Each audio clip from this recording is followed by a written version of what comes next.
So hello students, आज के इस वीडियो में हम एनसीईआरटी सॉल्यूशन करेंगे। चैप्टर हमारा है कंट्रोल एंड कोऑर्डिनेशन और ये एक्सरसाइज क्वेश्चन जो कि पेज नंबर आपके 112 पे है, हम इसको डिस्कस करने वाले हैं। तो चलिए फिर शुरू करते हैं। सबसे पहला क्वेश्चन है, which of the following is a plant hormone. एक तरीके से ये एमसीक्यू क्वेश्चन है, ठीक है। इनमें से इन चारों में से हमें ये बताना है कि प्लांट हार्मोन कौन सा है, इंसुलिन, थायरोक्सिन, एस्ट्रोजन या साइटोकिनिन। ओबियसली इसका आंसर जो है वो है साइटोकिनिन। क्वेश्चन नंबर 2 देखते हैं। The gap between two neurons is called a, कहते हैं दो न्यूरॉन्स के बीच में जो गैप होता है उसको क्या कहते हैं, डेंड्राइट, सिनेप्स, एक्सॉन या इम्पल्स। तो आपने डायग्राम देखा हो तो आपको याद होगा कि दो न्यूरॉन्स के बीच में जो गैप होता है उसको हम कहते हैं सिनेप्स। क्वेश्चन 3 देखते हैं। The brain is responsible for thinking, regulating the heart beat, balancing the body या ऑल ऑफ द अबव। तो ऑब्वियसली इसका answer all of the above ही है, क्योंकि ब्रेन थिंकिंग के लिए भी रिस्पॉन्सिबल है, हार्ट बीट को रेगुलेट करने के लिए भी रिस्पॉन्सिबल है, बॉडी को बैलेंस करने के लिए भी रिस्पॉन्सिबल है। इसीलिए इसका आंसर होगा D, all of the above. Question number 4 देखते हैं। What is the function of receptors in our body. Think of situations where receptors do not work properly. What problems are likely to arise? कह रहे हैं कि हमारे शरीर के अंदर जो रिसेप्टर्स है उसका क्या फंक्शन है, और आपको मान लीजिए एक ऐसा सिचुएशन आ गया, मान लीजिए जहाँ पे जो रिसेप्टर्स है अच्छे से काम ही ना करे, तो उस सिचुएशन में कौन कौन से प्रॉब्लम्स आ सकते हैं ये हमें बताना है। तो इसका आंसर देखिए। Receptors are the cells receptors are the special cells present in our sense organs. Receptors एक बहुत ही स्पेशल या विशेष प्रकार का सेल होता है जो हमारे सेंस ऑर्गेन्स के अंदर होते हैं। Receptors detect all the information from our environment and feed it to the nervous system. Receptors क्या करता है, सभी इंफॉर्मेशन को, जो एनवायरनमेंट में जो भी इंफॉर्मेशन है उसको डिटेक्ट करता है और उसको हमारे नर्वस सिस्टम में फीड करता है। जैसे आपके इंस्टाग्राम, यूट्यूब शॉर्ट्स में फीड आता है, वैसे ही जो रिसेप्टर्स है हमारे आसपास के एनवायरनमेंट में क्या हो रहा है उस चीज़ को नर्वस सिस्टम में फीड करता है। For example, gustatory receptors present in our tongue detect taste of our food, whereas olfactory receptors present in nose detect smell. ठीक है, उदाहरण के लिए जो गस्टेटरी रिसेप्टर्स जो कि हमारे टंग में है वो क्या डिटेक्ट करता है कि हम जो खाना खा रहे हैं उसका टेस्ट कैसा है, अच्छा है, बुरा है, स्वीट है, सॉल्टी है, ठीक है। और दूसरी तरफ अगर हम ओल्फैक्टरी रिसेप्टर्स की बात करें जो कि हमारे नोज के अंदर प्रेजेंट होता है, ये क्या डिटेक्ट करता है, स्मेल को। तभी हमें पता चलता है कि स्मेल कैसी है। Now if gustatory receptors of our tongue do not work properly, we will not be able to know the taste of different types of food, whether sweet, sour, salty और bitter etc। ठीक है, अब देखिए इन्होंने कहा ना कि जब रिसेप्टर्स अगर मान लीजिए प्रॉपरली काम ना करे तो क्या होगा। तो उस केस में हमने जैसे उदाहरण के लिए मान लीजिए गस्टेटरी रिसेप्टर्स ही ले लिया जो कि हमारे टंग में प्रेजेंट होता है। अगर मान लीजिए ये अच्छे से काम नहीं करेगा तो ऑब्वियसली आपको किसी भी टेस्ट का पता नहीं चलेगा कि ये जो आप खा रहे हैं वो मीठा है, खट्टा है, कड़वा है या कैसा है, ठीक है। सिमिलरली जैसे कि अब olfactory receptors present in our nose does not work properly, we will not be able to smell things like the flavour of a food और फ्रेगरेंस ऑफ अ परफ्यूम। ठीक है, और मान लीजिए कि जो ओल्फैक्टरी रिसेप्टर्स जो कि हमारे नोज के अंदर प्रेजेंट है वो अगर प्रॉपरली काम नहीं करता है तो हम किसी चीज़ को स्मेल नहीं कर पाएंगे, है ना। इवन जो परफ्यूम है उसको भी हम स्मेल नहीं कर पाएंगे। क्वेश्चन नंबर 5 देखते हैं। Draw the structure of a neuron and explain its function. हमें न्यूरॉन का स्ट्रक्चर ड्रॉ करना है और उसके फंक्शन को भी बताना है। तो ये आंसर थोड़ा सा बड़ा होने वाला है, ठीक है। A neuron consist of 3 parts, cell body, dendrites and axon. ठीक है, एक न्यूरॉन के अंदर 3 पार्ट्स होते हैं, पहला है सेल बॉडी, डेंड्राइट्स और एक्सॉन। ठीक है, the cell body of a neuron is like a typical animal cell which contain cytoplasm and nucleus. Cell body जो कि न्यूरॉन में होता है वो कैसा होता है, एक एनिमल सेल की तरह होता है, ठीक है, जिसके अंदर क्या होते हैं, साइटोप्लाज्म और न्यूक्लियस होता है।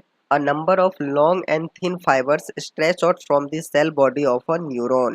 बहुत अधिक संख्या में लंबे और बहुत ही पतले फाइबर्स कहाँ से स्ट्रेच आउट होते हैं? न्यूरॉन से स्ट्रेच आउट होते हैं, ठीक है, सेल बॉडी, न्यूरॉन के सेल बॉडी से स्ट्रेच आउट होते हैं।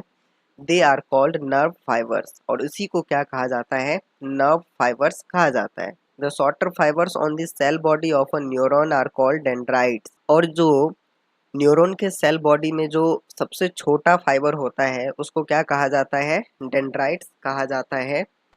The longest fibre on the cell body of a neuron is called axon, और जो सबसे बड़ा फाइबर है सेल बॉडी में, न्यूरॉन के सेल बॉडी में, उसको क्या कहा जाता है? एक्सॉन कहा जाता है।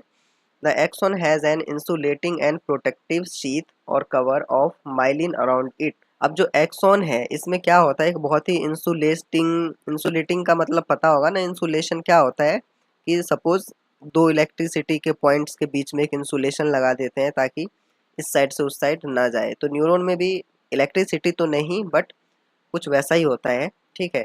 The function of neuron is to carry message over long distances in the body of person quickly. Neuron का जो फंक्शन है वो क्या है कि मैसेज को लॉन्ग डिस्टेंस तक पहुंचाना शरीर के अंदर, ठीक है, और वो भी बहुत क्विकली, है ना। जैसे आपको पैर में चोट लगी लेकिन आपको इंस्टेंटली पता चलता है कि आपको पैर में चोट लग गई है, ठीक है, जबकि ब्रेन आपके सिर के ऊपर है। The message which neurons transmit in nervous system work efficiently. अब जो मैसेज नर्वस सिस्टम ट्रांसमिट करता है न्यूरॉन सिस्टम में वो बहुत अच्छे से काम करता है, ठीक है। For example the sensory neurons transmit impulse from the sensory cells और receptors present in sense organs towards the central nervous system, spinal cord and brain. उदाहरण के लिए मान लीजिए जो सेंसरी न्यूरॉन्स है ये क्या ट्रांसमिट करता है? इम्पल्सेज को ट्रांसमिट करता है, ठीक है। कहाँ से? सेंसरी सेल्स या फिर उसको रिसेप्टर्स कहते हैं, वहाँ से ट्रांसमिट करता है, ठीक है। और ये जो सेंसरी सेल्स और रिसेप्टर्स है ये कहाँ प्रेजेंट होते हैं? सेंस ऑर्गन्स में प्रेजेंट होते हैं। और ये किस साइड को ट्रांसमिट करते हैं? सेंट्रल नर्वस सिस्टम, जिसे हम सीएनएस भी कहते हैं, उस साइड को ट्रांसमिट करते हैं। And the motor neurons transmit impulses from central nervous system towards the muscle cells for taking appropriate action, ठीक है। और जो मोटर न्यूरॉन है ये इम्पल्सेस को कहाँ ट्रांसमिट करता है? कहाँ से ट्रांसमिट करता है? सेंट्रल नर्वस सिस्टम से किधर को? मसल सेल्स की तरफ या फिर इफेक्टर्स की तरफ। मसल सेल्स को ही इफेक्टर्स भी कहा जाता है, ठीक है, जिसकी वजह से हम अप्रोप्रिएट एक्शन ले सकते हैं। ये तो था कि हमने न्यूरॉन के बारे में बताया, उसके पार्ट्स के, मतलब न्यूरॉन के बारे में बता रहे हैं तो उसमें हमने उसके पार्ट्स बताए और उन पार्ट्स के फंक्शन बताए, बट हमें ड्रॉ करके भी दिखाना है। तो ये है डायग्राम, ठीक है। डायग्राम बहुत ही इजी है, आप बहुत ही इजीली इसे ड्रॉ कर पाएंगे। और हाँ, एग्जाम में आप इस डायग्राम को ज़रूर ड्रॉ कीजिएगा ताकि नंबर पूरे मिले, ठीक है। जैसे ये देखिए, न्यूक्लियस यहाँ होता है, ये सेल बॉडी है, ये डेंड्राइट है, ये एक्सॉन है और ये नर्व की एंडिंग है, ठीक है। डायग्राम आप कुछ सिमिलर भी बना सकते हैं, जरूरी नहीं है कि आपको एग्जैक्ट ही ऐसा बनाना है, बट ड्रॉ जरूर करना है अपने एग्जाम में ताकि आपको पूरे नंबर मिले। क्वेश्चन 6 देखते हैं। How does phototropism occur in plants. कहते हैं कि फोटोट्रोपिज्म प्लांट्स में कैसे होते हैं, ठीक है। तो देखिए, the bending of a plant stem towards light is an example of phototropism. Plant के जो स्टेम है वो लाइट की तरफ जब बेंड होने लगते हैं तो वो किस चीज़ का उदाहरण है? फोटोट्रोपिज्म का उदाहरण है। The plant stem respond to light and bends towards it due to the action of auxin hormone. देखिए, अब ये जो प्लांट का स्टेम है लाइट की तरफ रिस्पॉन्ड करके उस साइड जो बेंड करने लगता है या होने लगता है ना, वो क्यों होता है? ऑक्सिन हार्मोन की वजह से होता है। This happens as follows.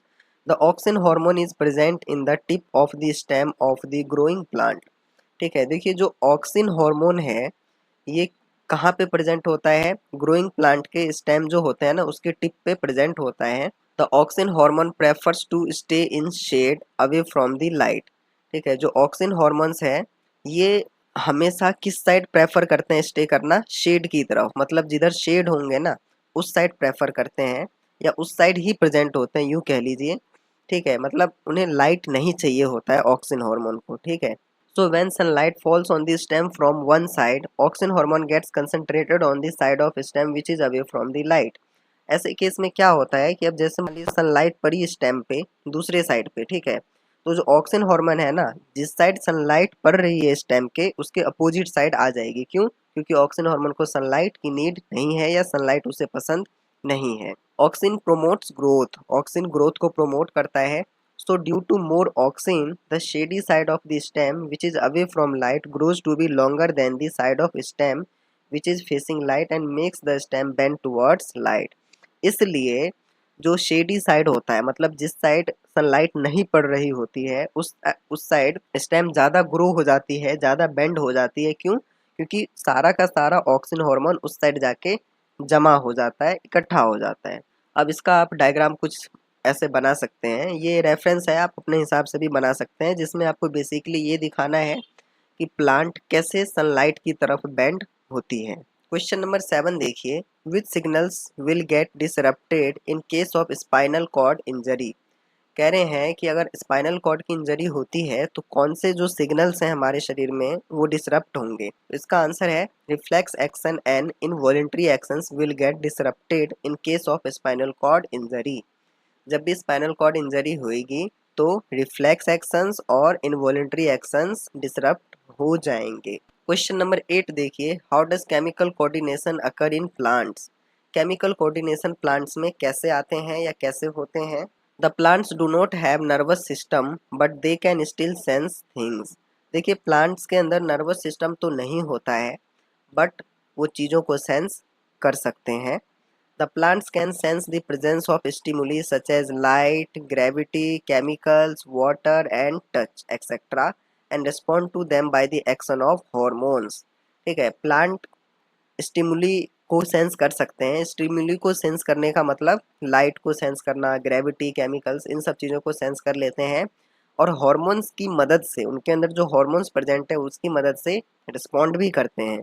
दस the plants coordinate their behaviour against environmental changes by using organic chemicals called hormones. ठीक है, इस प्रकार जो प्लांट्स कोऑर्डिनेट करते हैं एनवायरमेंटल चेंजेस में किसको यूज़ करके, ऑर्गेनिक केमिकल्स को यूज़ करके। ऑर्गेनिक केमिकल्स का मतलब hormones. This is called chemical coordination और इसी को केमिकल कोऑर्डिनेशन कहा जाता है। The hormones in plants coordinate their behaviour by affecting the growth of a part of the plant resulting in the movement of that plant part in response to a stimulus। ठीक है, जो hormones है plant के अंदर वो कैसे क्या करते हैं कि बिहेवियर के साथ जो उस पर इफेक्ट पड़ती है ना, वो कुछ इस प्रकार इफेक्ट पड़ती है कि जो प्लांट के पार्ट्स है, ठीक है, वो ग्रोथ होने लगती है। ठीक है, वो ग्रो होने लगती है या फिर मूवमेंट होने लगता है। अब देखिए ये स्टेटमेंट आपको कुछ ऐसे क्लियर होगा। उदाहरण के लिए ले लीजिए कि when sunlight falls on a shoot from one side the auxin hormone causes the shady side of the shoot to grow faster making the shoot bend towards light. Sunlight जब भी पड़ेगी किसी प्लांट के स्टेम पे, उसके tip पे, तो उसके अंदर जो हॉर्मोन्स है, ऑक्सिन हॉर्मोन्स, वो दूसरे साइड में चली जाएगी। अब जब दूसरे साइड में हार्मोन चली जाएगी तो उस साइड का ग्रोथ ज़्यादा होएगा। ठीक है, वही स्टेटमेंट यहाँ पे लिखा है। नेक्स्ट क्वेश्चन देखते हैं, question number 9। What is the need of system of control and coordination in an organism. कह रहे हैं कि कंट्रोल एंड कोऑर्डिनेशन का जो सिस्टम है वो किसी भी ऑर्गेनिज्म के अंदर उसकी नीड क्यों है। An organism needs a system of control and coordination for its survival in this world. Simple सी बात है कि किसी भी ऑर्गेनिज्म को कंट्रोल एंड कोऑर्डिनेशन की सिस्टम क्यों चाहिए, ताकि वो इस संसार में सरवाइव कर सके। The system of control and coordination is necessary in plants as well as animals including human beings. Control and coordination का जो सिस्टम है वो प्लांट और एनिमल्स में तो नेसेसरी है ही, इसके साथ साथ ह्यूमंस में भी नेसेसरी है। देखिए साइंस में जब भी हम एनिमल्स कहते हैं तो उसके अंदर ह्यूमंस ऑलरेडी आ ही जाता है। चलिए अब इस चीज़ को थोड़ा और एक्सप्लोर करते हैं और डिटेल में समझने की कोशिश करते हैं। तो देखिए the plants need carbon dioxide, water and sunlight. ठीक है, ये हम सबको पता है कि प्लांट को क्या क्या चाहिए, कार्बन डाइऑक्साइड, वाटर और सनलाइट।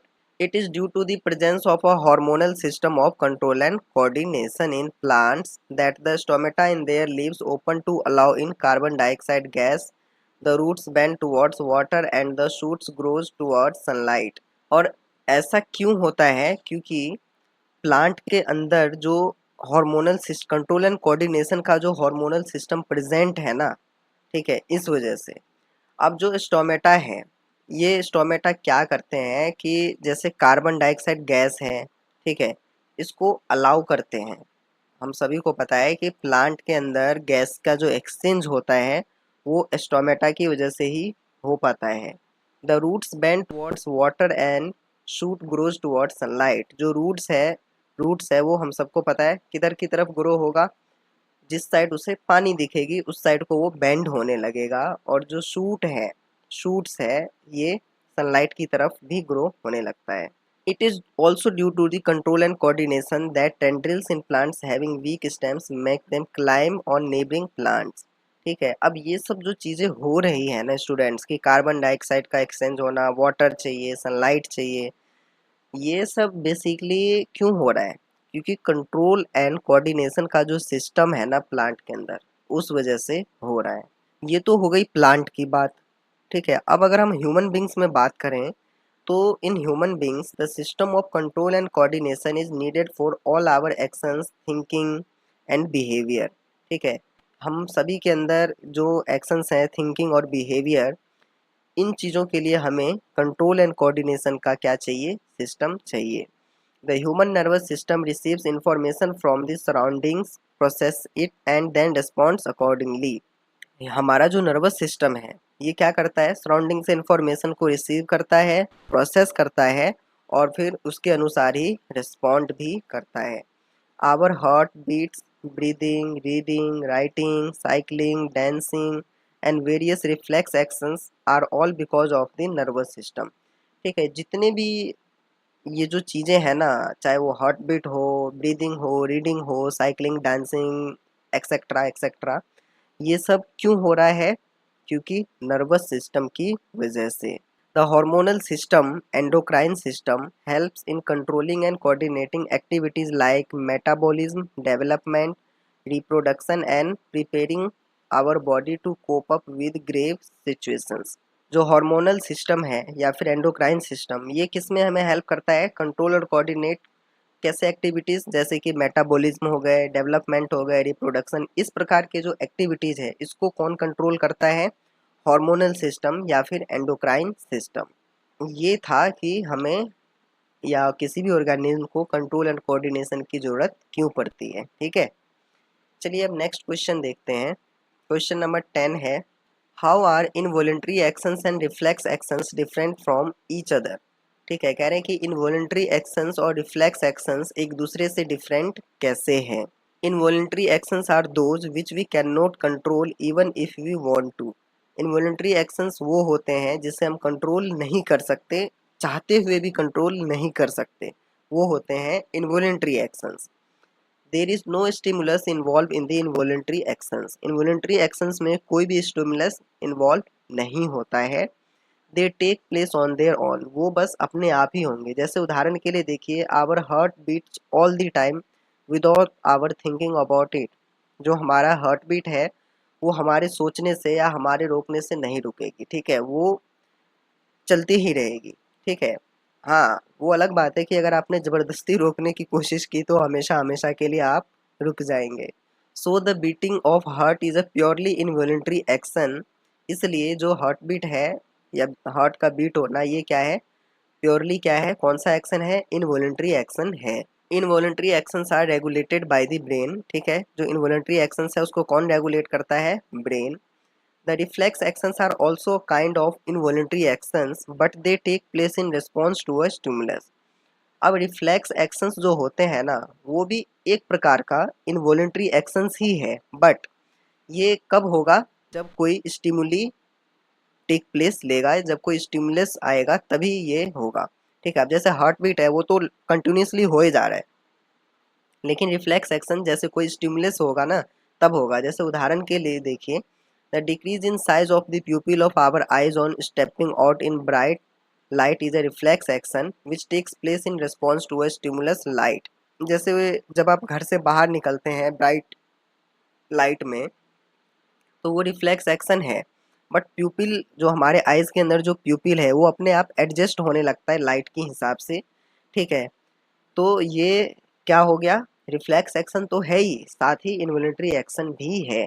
ठीक है, देखिए यहाँ पे ये क्या है कि अब जो प्यूपिल है ना वो पहले ठीक था, बट जैसे ही इसको स्टिमुलस मिला, मतलब कि उसको लाइट दिखी ज़्यादा, तो वो उसके हिसाब से एडजस्ट कर लेगा। ठीक है, reflex actions are usually regulated by the spinal cord. जो रिफ्लेक्स एक्शंस होता है वो अक्सर कैसे रेगुलेट होते हैं, स्पाइनल कोड की वजह से रेगुलेट होते हैं। क्वेश्चन नंबर 11 देखिए, compare and contrast nervous and hormonal mechanism for control and coordination in animals. ठीक है, अब हमें कंपेयर करना है नर्वस और हार्मोनल मैकेनिज्म के कंट्रोल एंड कोऑर्डिनेशन में। तो चलिए इसको हम टेबुलर फॉर्म में कंपेयर करेंगे ताकि ज़्यादा क्लियर हो जाए। तो एक साइड लिखेंगे ओबियसली नर्वस सिस्टम, दूसरे साइड हार्मोनल सिस्टम या फिर एंडोक्राइन सिस्टम। तो जो नर्वस सिस्टम है वो कैसे बने होते हैं, न्यूरॉन्स यानी कि नर्व सेल्स से। और हार्मोनल सिस्टम कैसे बनते हैं, सिक्रेटरी सेल्स या फिर ग्लैंड्स की मदद से। नर्वस सिस्टम में क्या होता है, message transmitted in the form of electrical impulses. ठीक है, नर्वस सिस्टम में जो मैसेज है वो इलेक्ट्रिकल इम्पल्सेस के फॉर्म में ट्रांसमिट होता है। हार्मोनल सिस्टम में क्या होता है, message transmitted in the form of chemicals called hormones. ठीक है, इसमें हॉर्मोन्स की मदद से ही मैसेज ट्रांसमिट होंगे। ठीक है, नर्वस सिस्टम में message transmitted along the nerve fibres के माध्यम से ही ट्रांसमिट होंगे। और हार्मोनल सिस्टम में ब्लड स्ट्रीम की वजह से या ब्लड स्ट्रीम के थ्रू मैसेज ट्रांसमिट होंगे। बहुत बेसिक बेसिक से डिफरेंस है जो कि इजीली आप याद रख सकते हैं। नर्वस सिस्टम में क्या है, मैसेज ट्रेवल वेरी क्विकली। ठीक है, इसमें मैसेज बहुत ही क्विकली ट्रेवल करता है। बट हार्मोनल सिस्टम में मैसेज थोड़ा स्लो ट्रेवल होता है, थोड़ा टाइम टेकिंग होता है। नर्वस सिस्टम में effect of message usually last for a very short while. ठीक है, इसमें जो मैसेज है ना कुछ मतलब कि बहुत ही कम समय के लिए ही रहता है। और हार्मोनल सिस्टम में काफ़ी समय तक उसमें मैसेज रहता ही है। इसको आप ऐसे समझ सकते हैं कि इसमें क्या होता है, आप जल्दी भूल जाएंगे और इसमें जल्दी नहीं भूलेंगे, समझने के लिए। चलिए अब नेक्स्ट क्वेश्चन है क्वेश्चन नंबर 12, जो कि इस चैप्टर का लास्ट क्वेश्चन है। What is the difference between manner in which movement take place in a sensitive plant and movement in our legs. ठीक है, अब क्या है, जो सेंसिटिव प्लांट और हमारे लेग का जो मूवमेंट होता है, इन दोनों में डिफरेंस बताना है। कौन से मैनर में, किस मैनर में डिफरेंस है ये बताना है। ठीक है, तो देखिए the movement in the leaves of sensitive plant take place due to the sudden loss of water in the pad like swellings called pulvini at the base of all the leaves. Sensitive plant के अंदर जो action होते हैं वो क्यों होते हैं, sudden loss of water. Sudden loss of water कहाँ होते हैं, पैड के अंदर। पैड जैसे कि स्वेलिंग्स हो गए जिसको पुल्विनी भी कहा जाता है। ठीक है, और ये कहाँ होते हैं, लीव्स के बेस में। ठीक है, तो इसकी वजह से उसमें मूवमेंट होता है। The loss of water makes the pulvini limp leading to dropping and folding of leaves. ठीक है, अब ये जो लॉस ऑफ वाटर हुआ पल्विनी लिम्ब में, ठीक है, इसकी वजह से क्या होता है, ड्रॉप होने लगता है या फिर जो पत्ते हैं वो फोल्ड होने लगता है। आपने छुई मुई का पौधा भी देखा होगा, जब हम उसको जैसे ही टच करते हैं तो वो फोल्ड हो जाता है। ठीक है, दूसरी तरफ the movement in our legs takes place when the leg muscles pulls on the leg bones.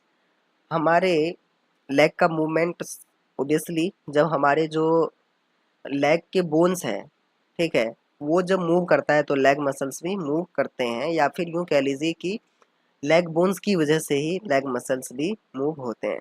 I hope कि आपको ये क्वेश्चन समझ में आए होंगे। अगर फिर भी कोई डाउट रह जाता है तो आप नीचे कमेंट सेक्शन में कमेंट कर सकते हैं। Thank you.